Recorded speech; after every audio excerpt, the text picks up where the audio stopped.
सखी आणि सखामधून बाहेर पडणारा प्रत्येक स्टुडंट हा एवढा परफेक्ट कसं काय असतो माहितीये, कारण की सखी आणि सखामध्ये जोपर्यंत तुम्हाला जमत नाही तोपर्यंत तुम्हाला शिकवलं जातं.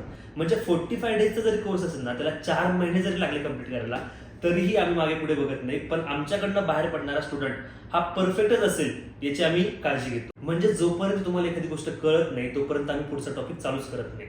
त्यामुळे सखी आणि सखामधून बाहेर पडणारे 1-2 स्टुडंट नाही, तर अख्खीची अख्खी बॅच ही परफेक्टच असते. बाहेर अकॅडमीज मध्ये कसं असतं, 45 डेजचा कोर्स कम्प्लीट झाल्यावर 46व्या दिवशी तुम्हाला ते उभा पण करणार. पण सखी आणि सखामध्ये मी तुम्हाला प्रॉमिस करतो, जोपर्यंत तुम्हाला जमणार नाही, जोपर्यंत तुम्ही परफेक्ट होणार नाही, तोपर्यंत हा कोर्स तुमचा चालू असेल. आणि जेव्हा तुम्ही परफेक्ट व्हाल तेव्हाच तुम्हाला आम्ही इकडनं बाहेर सोडेल. फक्त सखी आणि सखा ही एकमेव अकॅडमी आहे जी तुम्हाला असं प्रॉमिस करू शकते. मग वाट कसली बघताय? जर तुम्हाला खरंच ब्युटी इंडस्ट्रीमध्ये करिअर करायचंय तर खाली दिलेल्या कॉन्टॅक्टवरती कॉन्टॅक्ट करा. आजच तुम्ही तुमचं सीट बुक करा, कारण की लिमिटेड सीटची बॅच आहे. तर तुमची वेळ वाया जाऊ देऊ नका. लगेच कॉन्टॅक्ट करा.